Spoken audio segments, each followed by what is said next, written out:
Kay no siya? Karayang puro hay binatro. Apang? Yani sir. Ya ko. Okay ando. Am sangoyo. Pani honorable. Okay. Sangoyo. Sir. Maning lekay ki thaboldo kamdo gre. Moini sir. Lupa lising kuntra laukhibado. Mau singgan bi ani hum laga. Yare. Handaki Sairao Paugi Tabalda Kaya Sangre. Sir. Crore aniga lising humpu.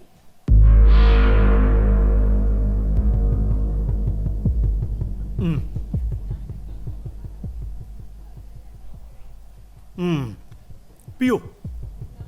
Pigadam. Sir. Hoji Piba Matam. Pio. Hoi sir. Code of conduct like took the Kamwadi. Sir. Election notification talk 3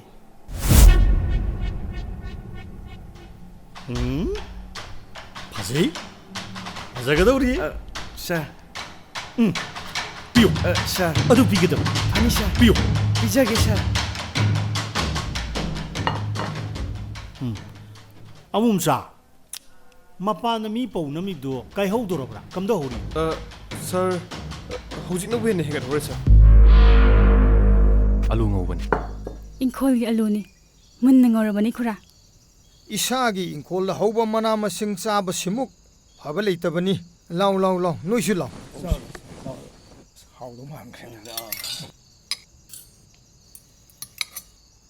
Oi boy ga dani khura. Kaino madi howdaba yadrabani. Maitai Furup Manipur mut khidawrabani ne mem thoi. Kanano? Ha? Kanano jai bole dia. Laisam le kai duro. Mane sir. Taning di ba okay. Laisna private school gi oja sadat na du wabo. Khanna ba huna brami. Noi june.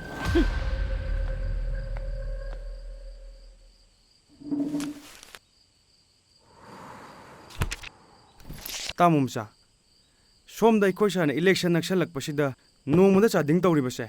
Minimum 5 lakhs. Changjatta. Hojik laiba mayam sisu hayeng hangsi election ni haibaduda amusu tingadawriba. Natra tamumsa. Adusu sumine. Adugi dine. Numitu dane. Lising mangara tarara. Ihe. Misam miyam se. Phajan wahan ba. Kham theng wahan ba. Drug oigera, terrorism oigera. Warabani na sel khajikta da phawa. Masagi right yon thorakpa. Leiba ki khanba sanghandaba. Aina lisingani pige habada. Tongingdaba thabakto. Sopnagi lupa chama pibada. Harau tonginghanba. Aduga makoina boda dum kakiba. Iramdam gi sukan khandaba makoina pawara dum paikiba. Seidi handaki. Subya yaroi. Ahanbada maruga pau lenga ki security ki akan rejection tharanga loinana ngasi ayuk zribamdi ki infal tamna pochei pubagari chani kontra humdoi pusilakre masigi manungda petrol diesel pubagari kontra mari cheng gari nifuni pal hidak langthaki gari tara mathoi hawai chengwai pubagari kontra alu gari tara ni thoi Wah. Yengo mungcha leibaki miyam gi damakta government asina ikhoina kaya da wana honajariba haibado. Sir, adudi yamna chawbe achievement ne. Ashengbani sir. Sir.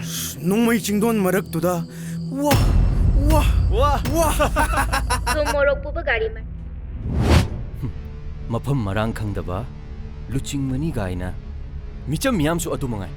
Aingonda gi hawna. Mathong yam chade. Aikhoi, kainomadi hotnarasi. Mai pak terbasu ai. Miyam si yona penadre haibadu sabak phakpa yaba madi lagli election asida ulhorasi. Crore yankai humpu leite. Aduga leirabasu sanabidu dadi yokshiloi. Naha sing wakhal tare. Nupi angang sing kappada khudang pipam naire. Prok chakna khangnari. Kuraibo. Ai vote ning ba minati. Itik su chade. Ipa su nate. Adubo. Handak kisina sayo oiduna. Mipum tingna idea of Manipur pass present and future ꯈꯪꯃꯤꯟꯅꯕꯒꯤ ꯇꯥꯟꯖꯥꯁꯤꯃꯗꯤ ꯂꯧꯃꯤꯟꯅꯔꯁꯤ ꯑꯩꯉꯣꯟꯗ idea ꯑꯃꯗꯤ ꯂꯩ ꯕꯨꯠ 92 ꯃꯩꯔꯥ ꯄꯥꯏꯕꯤ ꯂꯨꯞ 19 club 9 ꯁꯤꯝꯄꯦꯊꯥꯏꯖꯔ 658 drainage ꯑꯦꯁꯇꯤꯃꯦꯠꯇ 4.6 crore ꯂꯩꯔꯛ 33 2.1 crore ꯀꯥꯡ ꯖꯨꯂꯣꯟ ꯗꯨꯔꯒꯥ ꯄꯥꯟꯊꯣꯏꯕꯤ ꯂꯥꯏ ꯍꯔꯥꯎꯕ new year ꯑꯇꯩ ꯇꯣꯇꯦꯜꯗ boat ꯍꯪꯆꯤꯠꯀꯤ ꯌꯥꯎꯗꯕꯤꯗ 19.9 crore 19.9 crore ꯍꯣꯏ ꯁꯥꯔ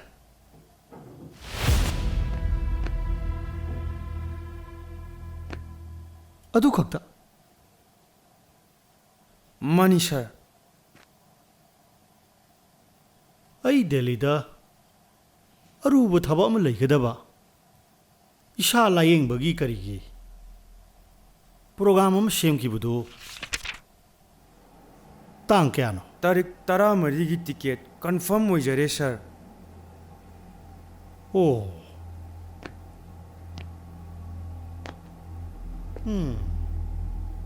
ꯁꯣꯔ ꯑꯃꯨꯛꯇꯪꯗꯤ ꯍꯣꯟꯇꯣꯛꯎꯁꯤꯗꯩꯕꯣ ꯁꯥꯔ ꯅꯨꯡꯁꯤ ꯆꯥꯅꯕ ꯂꯩꯔꯕꯇꯗ ꯆꯥꯎꯈꯠꯄ ꯄꯣꯔꯛꯄ ꯉꯝꯒꯅꯤ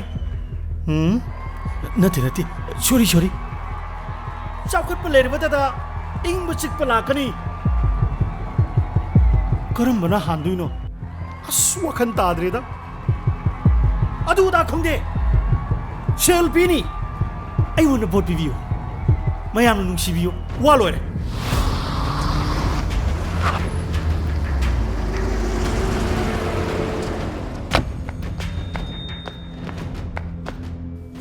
ꯁꯥꯔ ꯑꯣꯀꯦ ꯀꯌꯥ ꯁꯨꯔꯦ ꯁꯥꯔ ꯀꯦꯟꯗꯤꯗꯦꯠ ꯅꯣꯃꯤꯅꯦꯁꯟ ꯍꯧꯖꯤꯛ ꯅꯨꯡꯊꯤꯜ ꯄꯨꯡ 1 ꯐꯥꯎꯕꯁꯤꯗ ꯀꯦꯟꯗꯤꯗꯦꯠ 19 ꯁꯨꯔꯦ ꯁꯥꯔ ꯍꯥ ꯑꯩ ꯍꯨꯃꯥꯡ ꯀꯥꯡꯉꯤ ꯁꯥꯔ 19 ꯑꯁ ꯀꯩꯅꯣꯅꯦ ꯍꯥꯏꯁꯤꯕꯣ ꯀꯅꯥꯅꯣꯅꯦ ꯍꯥꯏꯁꯤꯕꯣ ꯁꯥꯔ ꯃꯥꯏꯕꯝ ꯂꯩꯀꯥꯏꯒꯤ ꯃꯥꯏꯕꯝ ꯑꯣꯖꯥ ꯏꯕꯣ ꯂꯩꯔꯦ ꯁꯥꯒꯩ ꯆꯥꯎꯈ꯭ꯔꯕ ꯁꯅꯁꯝ ꯂꯩꯀꯥꯏꯒꯤ ꯁꯅꯁꯝ ꯆꯥꯎꯕꯤ ꯌꯨꯝ 40 ꯅꯥꯎꯔꯦꯝ ꯂꯩꯀꯥꯏꯒꯤ ꯅꯥꯎꯔꯦꯝ ꯃꯦꯝꯁꯅꯥ ꯆꯅꯨ ꯏꯁꯩ ꯁꯛꯄꯤ ꯐꯤꯂꯝꯒꯤ ꯍꯦꯔꯣꯏꯟ ꯂꯩꯁꯥꯕꯤꯗꯨꯃ ꯂꯩꯔꯦ MUꯒꯤ ꯄ꯭ꯔꯣꯐꯦꯁꯔ ꯈꯥꯒꯦꯝꯕ ꯂꯩꯔꯦ ꯁꯥꯏꯒꯤ ꯕꯣꯛꯁꯤꯡ ꯀꯣꯆ ꯁꯅꯥꯍꯟꯕꯤ ꯃꯅꯤꯡ ꯂꯩꯀꯥꯏꯒꯤ ꯉꯥꯏꯈꯣ ꯅꯪꯅ ꯍꯥꯏꯔꯤꯁꯤ ꯑꯩꯈꯣꯏ ꯀꯦꯟꯗ꯭ꯔ ꯃꯅꯨꯡ ꯈꯛꯇꯒꯤꯅꯤꯀꯣ ꯃꯥꯅꯦ ꯁꯥꯔ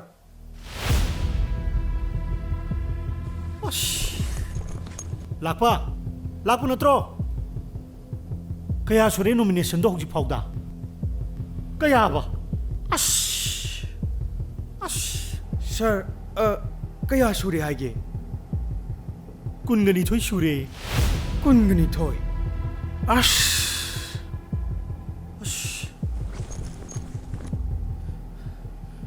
ꯑꯃꯨꯝꯆꯥ ꯏꯁꯤꯡ ꯒ꯭ꯂꯥꯁ ꯑꯃ ꯄꯨꯔꯛꯎ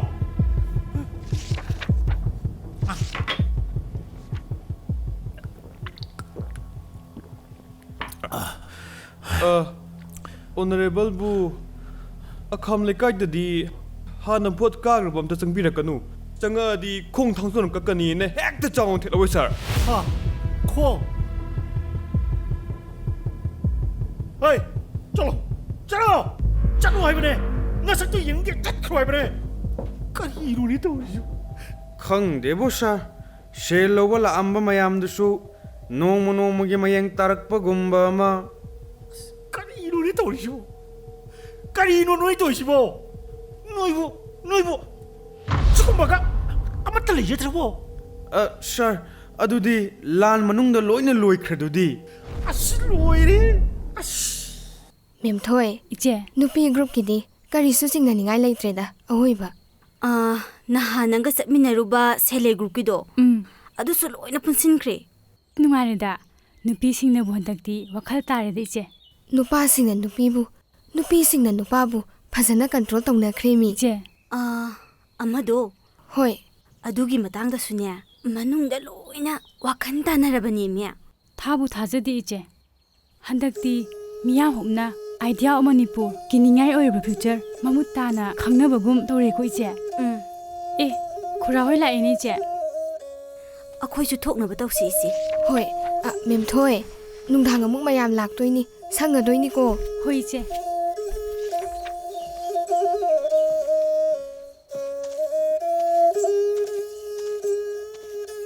Ibema noi la amnibra. Hoi khura, amuk thoukige. Hoi hoi.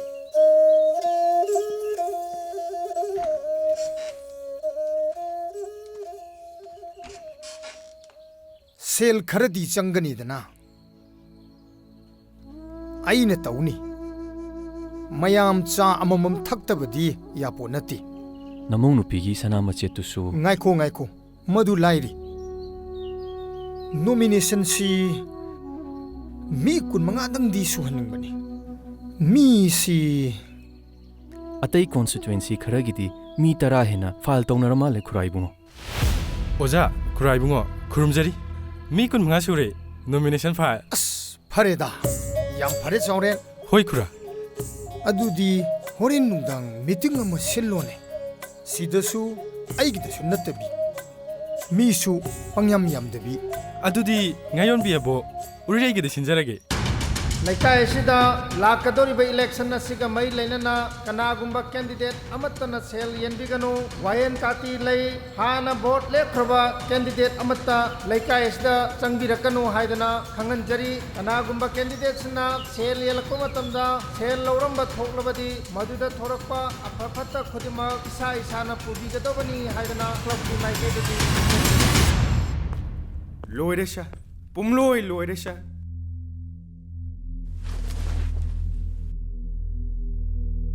Share laudre. Kanam ta laitresha. Lairen jawsu mubi machasu. Ashomda loine chatkre.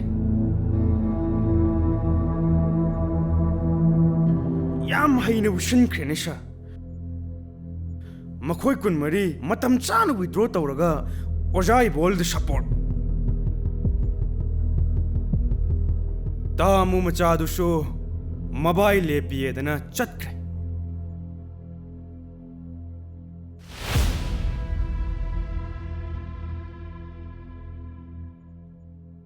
Noina teimadi aibu thadok tuna chatkrabra. Sir, itaimbe madi mathakki kada manungdagi lok tokšillaga laikhre sir.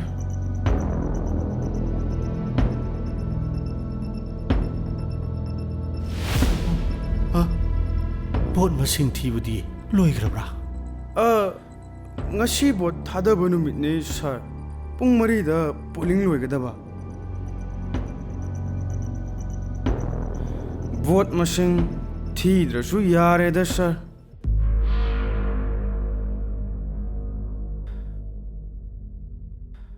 Tashna matum.